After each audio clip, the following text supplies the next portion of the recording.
The antiseptic stench of room 402 is the only thing thicker than the silence. On the bed lies Shin Tae-O, the man they call the Iron Lotus. He is the undisputed shadow king of the Korean underworld, a man who has signed death warrants with a bored flick of his wrist. But today, he isn't the hunter. He's the prey, tethered to a heart monitor and humbled by a dozen surgical stitches. He expects a hitman to burst through the door to finish the coup. He expects the cold steel of a suppressed pistol. Instead, he finds a pair of calm, dark eyes. Selene, an 8-year-old girl in a faded lavender hoodie, leans over the cold metal guardrail. Her braids hang still as she stares at the men who inadvertently destroyed her world years ago. She doesn't tremble. She doesn't cry. She simply looks at the Iron Lotus and asks the one question that freezes the blood in his veins. Is it my turn to die now? If you're ready to see how a broken king and a girl with an old soul dismantle a corrupt empire, make sure to like this video and subscribe to the channel. Comment Lotus below if you believe in second chances, and share this story with someone who loves a deep, gritty mystery. Welcome to Mafia Moonlight Tales, where the shadows always tell the truth. To the streets of Seoul, Shin Tae-O is a myth of iron and blood. He rose to power by being more calculated than his rivals and more ruthless than his mentors. But as he lies in this sterile white box, the tattoos on his neck, once symbols of his rank, now look like scars of a life wasted. For the first time, the Iron Lotus is realizing that his greatest enemy isn't the rival syndicate outside the door, it's the heavy weight of his own sin staring back at him in the form of a child. Selene is not a typical victim. She is a waiting ghost, a girl who has lived in the periphery of violence since the night Tae-O's men burned her past to the ground.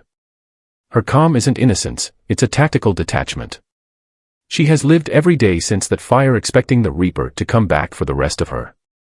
By sitting at Tae-O's bedside, she isn't seeking revenge, she is seeking an answer to the only reality she knows, the end. As Tae-O reaches out a calloused, blood-stained hand toward the girl in lavender, a shift occurs. The hospital room is no longer a place of recovery, it is a war room. Tae-O realizes he cannot outrun his past, so he chooses to weaponize it. He won't just save Selene from the streets, he will teach the lamb how to lead the wolves. This is not a story of a rescue. This is the moment two broken mirrors reflect one another until they become a blade. The rhythmic hiss of the ventilator was the only pulse left in the room, a mechanical reminder that the Iron Lotus was still tethered to the living. Shin Tae-O stared at the ceiling, his vision blurred by the heavy fog of post-surgical morphine and the crushing weight of a lung that refused to draw a full breath. He was used to waking up in blood, he was used to waking up in chains. But waking up to the silence of a child was a new kind of torture. Selene stood by the bedrail, her small hands gripping the cold, white metal. She looked less like a person and more like a manifestation of the hospital's own sterile misery, except for the lavender hoodie that felt like a bruise against the clinical backdrop.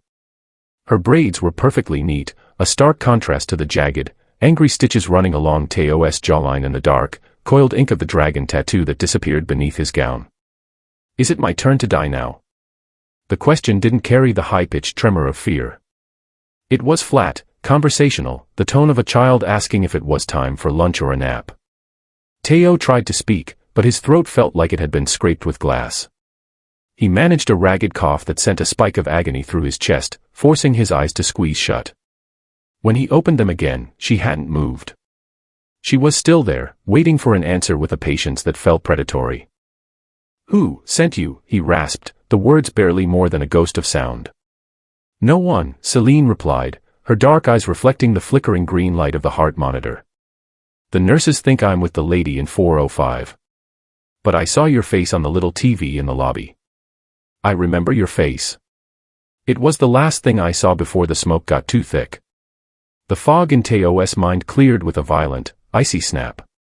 10 years. A tenement block in the shadows of the docks. A cleanup operation that was supposed to be surgical but turned into a pyre.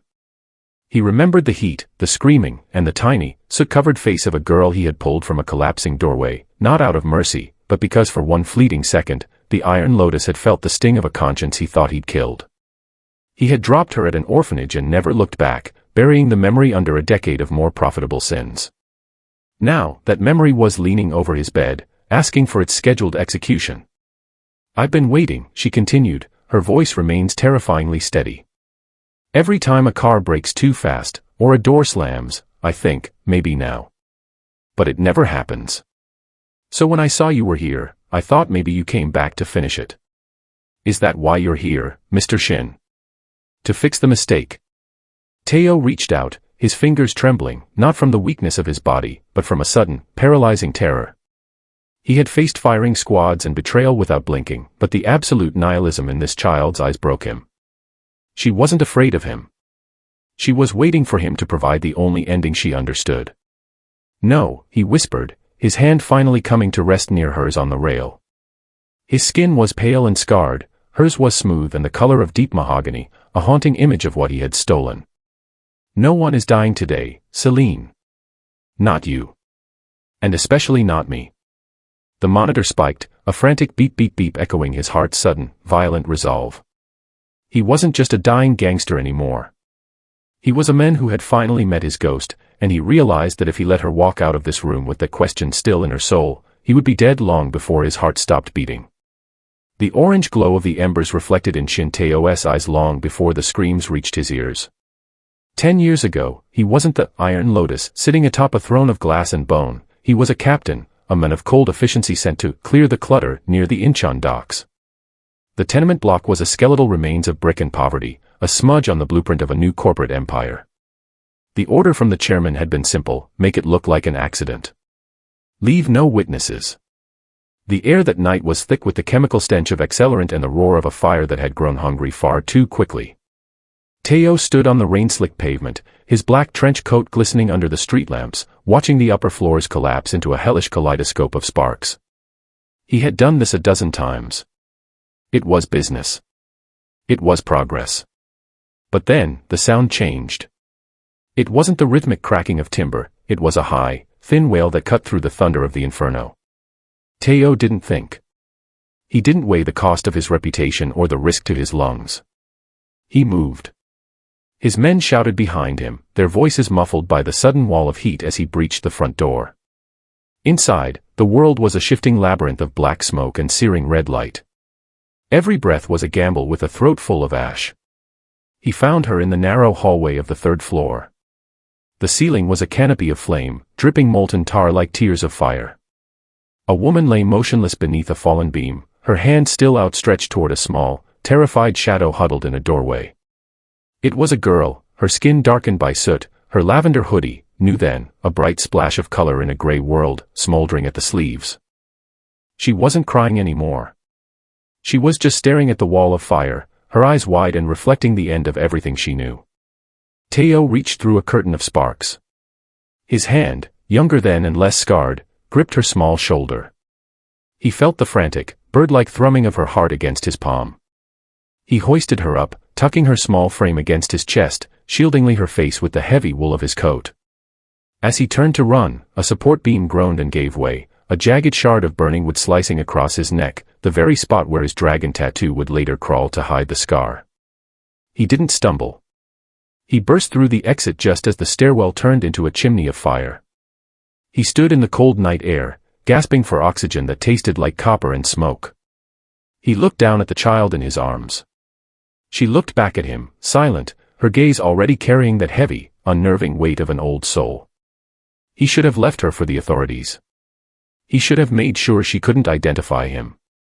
Instead, he drove 3 miles away, dropped her near the gates of St. Jude's with a wad of blood-stained cash tucked into her pocket, and disappeared into the night. He thought he had saved her. He thought that by pulling her from the fire, he had balanced the ledger for the lives he had let burn.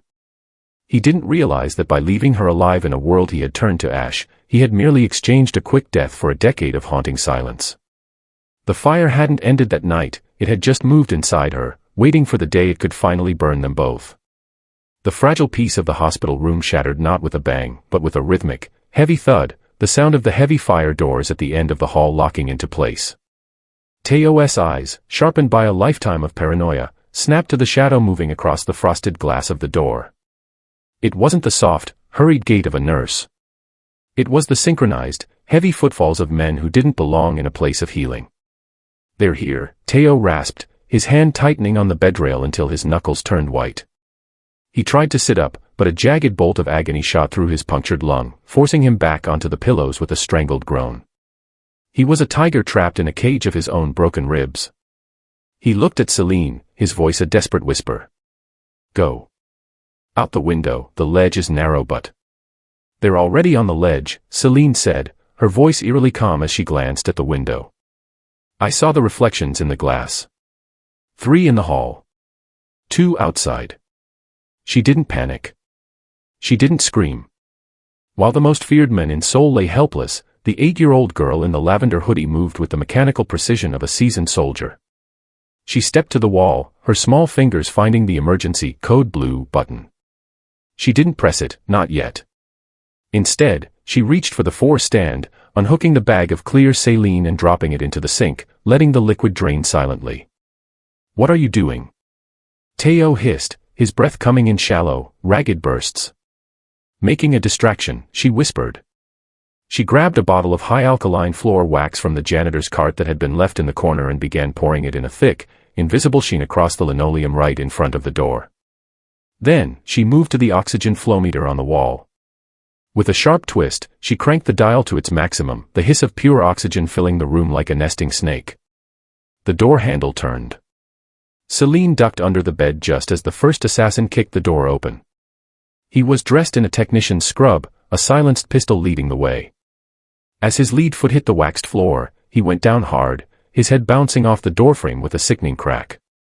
Now, Selene whispered from the shadows beneath the bed. She reached up and slammed the code blue button while simultaneously appending a metal tray of surgical instruments. The sudden, piercing shriek of the hospital alarm combined with the clatter of steel created a wall of chaotic noise. From the hallway, voices barked in confusion as nurses and security guards began to scramble toward the alarm. The second assassin stepped over his fallen comrade, squinting through the hiss of the oxygen. Before he could level his weapon at Tae-O, Selene slid out from under the bed and shoved the heavy, wheeled janitor's cart into the back of his knees. He buckled, and in that split second of imbalance, she grabbed the discarded saline bag, now filled with nothing but air, and jammed it into the heavy industrial toaster used for the floor's meal service, which she had preheated to its limit. The plastic melted and flared, catching the concentrated oxygen. A flash of brilliant, white-hot flame erupted between the assassin and the bed. It wasn't a bomb, but it was enough of a sunburst to blind him. Move. Selene commanded, grabbing Tae-O's hand. Driven by a surge of raw adrenaline that overrode the scream of his nerves, Tae-O rolled out of the bed, leaning his massive weight on the small girl's shoulder. They were a ghost and a giant, limping through the smoke toward the service elevator she had already propped open with a discarded clipboard. As the door slid shut, Tae-O looked down at the child. Her lavender hoodie was stained with soot again, just like the night of the fire. She looked up at him, her expression unchanged. You're not a mistake, he wheezed, the elevator descending into the dark. You're a miracle. I'm just tired of waiting to die, she replied. Let's go to your fortress. The black sedan glided through the iron gates of the estate, its tires crunching on gravel that sounded like bone being ground to dust. High above the Han River, the fortress of silk stood, a monolith of glass, brushed steel, and shadows. To the world, it was the pinnacle of architectural luxury. To Shin Tae-O, it was a tomb he had built to keep the world out. He leaned heavily on Selene as they exited the car. The girl in the lavender hoodie didn't buckle under his weight. She moved with a rhythmic, mechanical stability, her small shoulder a pillar of ice beneath his blood-stained palm. As the heavy mahogany doors hissed shut behind them, the clinical scent of the hospital was replaced by the smell of expensive sandalwood and the cold, dry air of a high-end vault. Tae-O sank into a leather chair in the center of the vast, minimalist living room. His breath hitched, the stitches in his side pulling with every shallow lungful of air. He watched Selene. She didn't marvel at the vaulted ceilings or the priceless ink-wash paintings on the walls. She didn't touch the velvet cushions. Instead, she walked to the floor-to-ceiling window and stared out at the city lights, her reflection a small, purple ghost against the backdrop of a million glowing lives. It's high up, she whispered, her forehead leaning against the cold glass. If they come for us here, there's nowhere to run. Tae-O looked at her, really looked at her. He saw the way her eyes scanned the perimeter, not for beauty, but for entry points. He saw the way she stood, feet shoulder-width apart, balanced and ready to pivot. He had brought her here thinking he could fix her, that he could buy her a new life, fill a room with toys she'd never had, and perhaps wash away the soot of the tenement fire with silk sheets and security. But as he watched her analyze the shadows in the corner of the room, the realization hit him like a physical blow. You cannot give a childhood back to someone who has already seen the Reaper's face. You cannot fix a soul that has accepted its own end. Selene, he called out, his voice raspy but gaining its old, rhythmic authority. She turned, her expression as unreadable as a frozen lake. The hospital showed me something, Tae-O said, gesturing to the empty space beside him. The world is a predatory place. It doesn't care that you're 8. It doesn't care that you're small. It only cares if you're fast enough to survive the bite. He reached into the hidden compartment of the side table and pulled out a sleek, obsidian tablet. He tapped the screen, bringing up the complex blueprints of the estate and the encrypted files of his remaining loyalists. I thought I could protect you by hiding you, he continued, his dark eyes locking onto hers. But a lamb in a cage is still a lamb. My enemies are coming, and they won't stop until the Iron Lotus is ash. If you stay with me, you stay in the line of fire. I've always been in the fire, Selene said, stepping away from the window. I just didn't have a way to put it out. Tae-O nodded slowly. A grim, silent pact was sealed in the dim light of the fortress. He wouldn't buy her dolls, he would give her data. He wouldn't teach her to hide, he would teach her to see through the lies of the powerful. Then we don't fix the past, Tae-O declared, the tiger in him finally waking up. We arm the future. From this moment on, you aren't just a survivor. You are the second blade of the Lotus. I will teach you how to read a room before you enter it. I will teach you that silence isn't a weakness, it's a weapon. Are you ready to stop waiting for the turn to die? Selene didn't smile. She simply walked over and placed her small hand over his scarred one. Teach me how to make them wait instead. The fortress of silk was no longer a sanctuary, it had become a classroom where the air smelled of old paper and digital ozone. Shin Tae-O sat behind a desk of reclaimed teak, his physical strength returning in slow, agonizing increments, while Selene stood before him. She had traded the lavender hoodie for a structured charcoal sweater, a uniform for a girl who was learning that the most lethal part of a person wasn't their trigger finger, but their mind. Most people look, Selene, Tae-O said, sliding a grainy surveillance photograph across the desk. But they do not see. Tell me about the men in the lobby. Selene looked at the image of a mid-level lieutenant from a rival family. He's wearing a tailored suit, but the sleeves are a fraction too short. He's checking his watch every 40 seconds. His left shoe is scuffed, but his right is polished. And? Tae-O prompted, his dark eyes fixed on her. He's a messenger, not a killer, Selene continued, her voice flat and rhythmic. The short sleeves mean he's wearing a borrowed suit to look important. The watch means he's on a deadline he's afraid to miss. The scuff shoe means he's nervous, he's been tapping his foot against the chair leg for an hour. He's not here to fight, he's here to bargain because he's desperate. Tae-O leaned back, a ghost of a smile touching his scarred lips. Good. In our world, information is the only currency that doesn't devalue. Violence is loud, messy, and usually a sign of failure.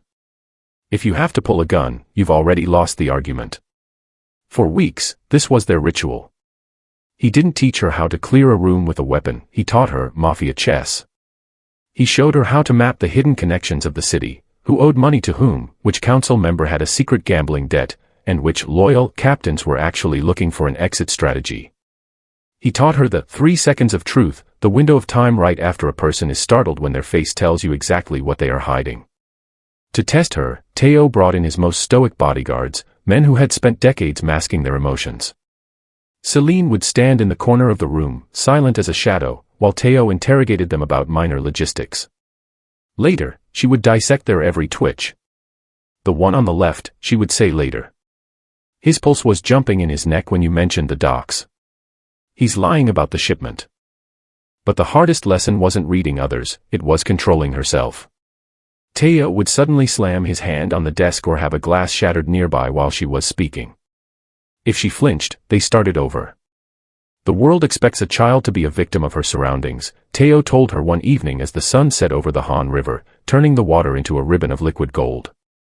If you react to the fire wins. You must become the cold water that puts it out. When the room is screaming, you must be the silence at the center of it. Selene looked at her reflection in the glass. She was no longer the girl who asked if it was her turn to die.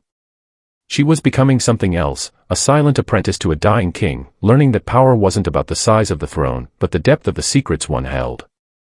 "I'm ready for the next move," she said, her voice a calm ripple in the quiet room. Tae-O looked at the blueprints of the city spread out between them. "Then it's time to show the council that the Lotus hasn't withered.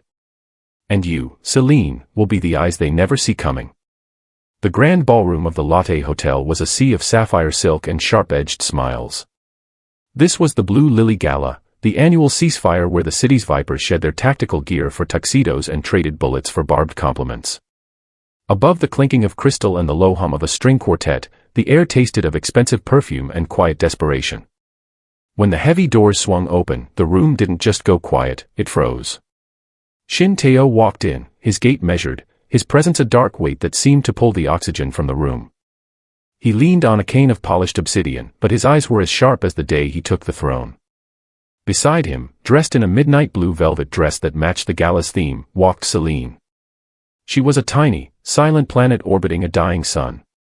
The vultures, the captains, the financiers, and the ambitious lieutenants, circled almost immediately. They saw a wounded king and a child they assumed was a sentimental weakness, a soft spot in the Iron Lotus's armor. Vice Chairman Kong was the first to approach, his smile as oily as the mechanical trade he controlled. "Tae-O," Kong purred, his eyes flicking towards Selene with a predatory glint. "I heard the hospital was eventful. And who is this charming little ghost?" "A niece. A charity project to scrub the blood from your hands." Tae-O didn't answer. He simply looked down at Selene. "She is my ward," Tae-O said, his voice a low vibration. "She has a gift for seeing things others miss." Selene didn't look up at Kong. She looked at his hands. Specifically, she looked at the way his thumb rhythmically stroked the side of his champagne flute, a nervous tic she had seen in the surveillance tapes of men about to commit treason. "Mr. Kang's watch is beautiful," Selene said, her voice small and sweet, cutting through the tension like a silver bell. "But the time is wrong. It's 4 minutes fast." Kang's smile faltered for a microsecond. "A small mechanical error, little one. My teacher says that people who keep their watches fast are usually waiting for something to happen," she continued, finally tilting her head up to meet his gaze. Her eyes were empty of the warmth usually found in a child's expression. "Are you waiting for something to happen tonight, Mr. Kong? Or are you just afraid of being late to your own funeral?" The surrounding vultures stiffened. The insult was wrapped in the innocence of a child's observation, making it impossible for Kong to react without looking like a bully. He let out a forced, hollow laugh, but his knuckles were white against the glass. For the next hour, Selene moved through the crowd like a silent breeze. She accepted sweets from men who had ordered hits and smiled at women who laundered millions. To them, she was a doll; to her, they were data points. She watched the way a captain's pupils dilated when Tae-O mentioned the northern docks. She noted the scent of a specific, rare tobacco on a woman who claimed she hadn't been near the warehouse district. By the time they reached the balcony, Selene had mapped the room's betrayals more accurately than any wiretap. She leaned against the railing, the cold wind whipping her hair. "The men in the red tie," she whispered to Tae-O, her voice returning to its mechanical flatness. He took a phone call 3 times. Each time, he looked at the exit on the west side. The woman in the gold dress. She's carrying a concealed blade in her clutch. Her right shoulder is dipping under the weight. Tae-O looked out at the city, a grim satisfaction settling in his chest. "They thought you were a shield, Selene. They never realized you were the trap." "They don't see me," she said, watching the vultures below through the glass. "They only see what they want to believe. And that's why they're going to lose." The rain hammered against the reinforced glass of the study, a frantic drumming that mirrored the rising tension within the fortress of silk. Shin Tae-O sat behind his desk, the shadows under his eyes deepening as he reviewed the intelligence Selene had gathered at the gala. Across from him stood Jin-Ho, his most trusted lieutenant, a man who had bled beside him in the trenches of the Incheon docks and served as his shield for a decade. "The council is restless, Tae-O," Jin-Ho said, his voice a low, gravelly rumble. He paced the perimeter of the room, his movements fluid but his eyes darting toward Selene, who sat in the corner, silently disassembled a complex mechanical lock. They see the girl. They see a distraction. They think the Iron Lotus has turned into a gardener, tending to a weed instead of pruning the garden. Tae-O didn't look up from his files. She is not a weed, Jin-ho. She is the only thing in the city that doesn't lie to me. Jin-ho stopped pacing. The air in the room suddenly felt heavy, charged with the ozone of an approaching storm.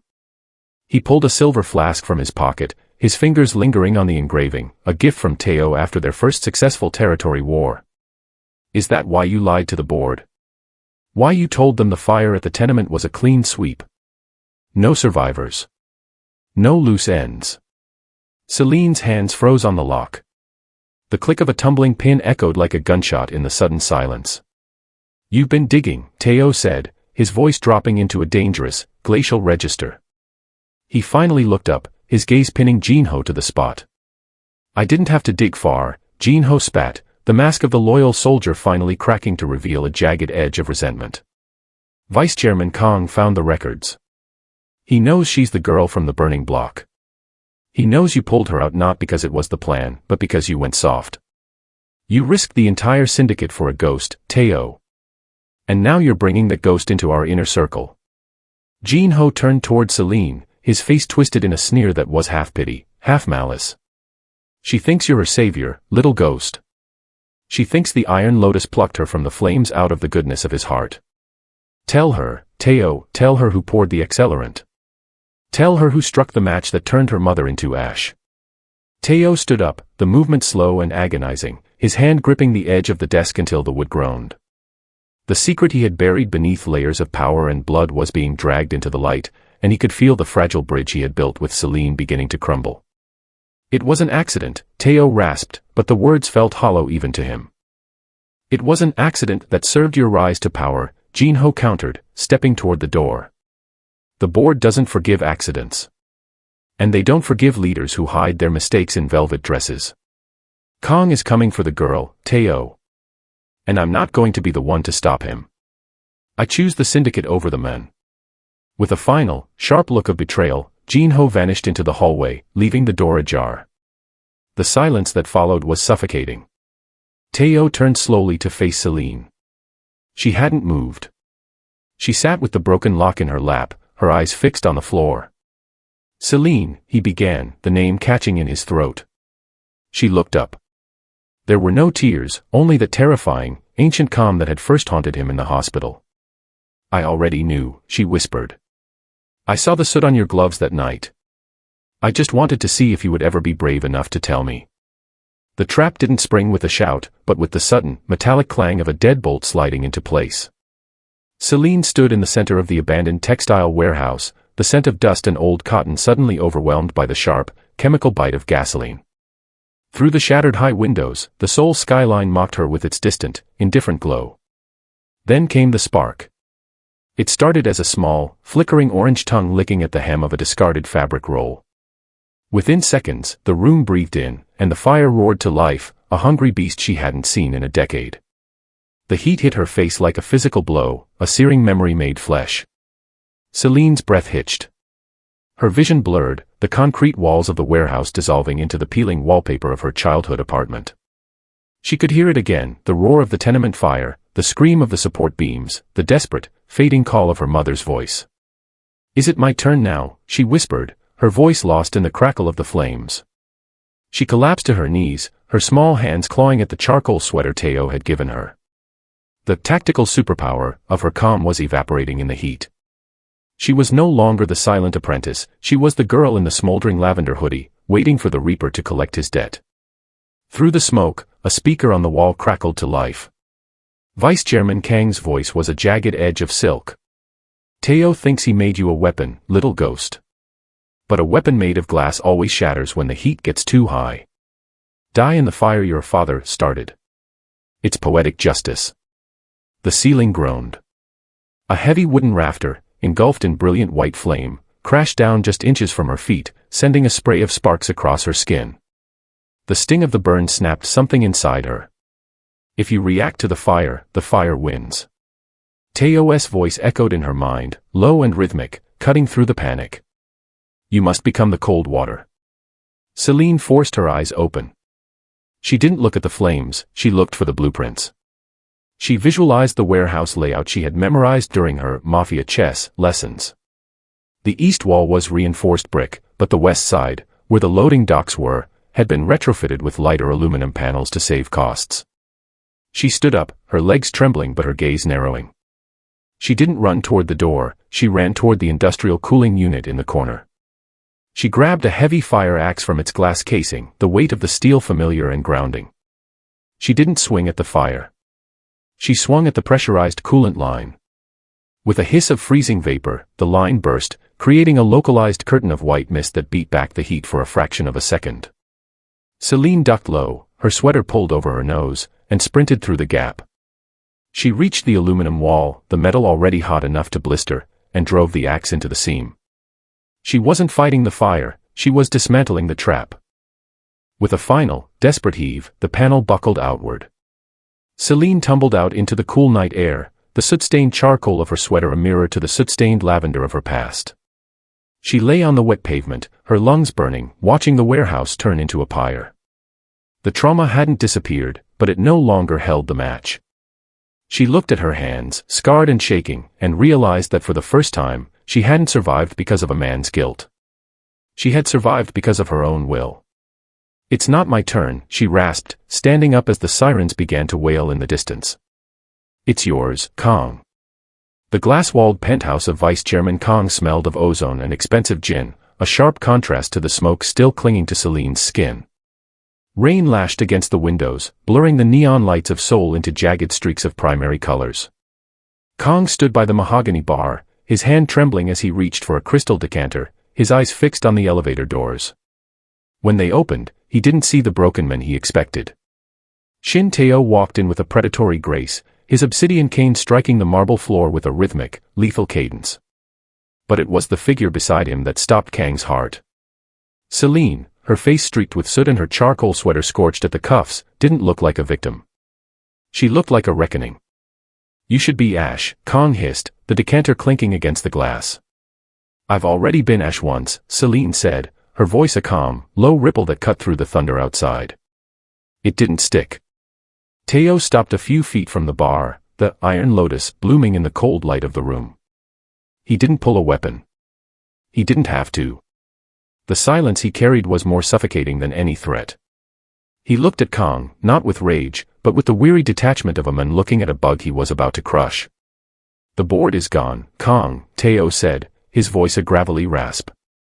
Jin-Ho's betrayal was loud, but Selene's silence was faster.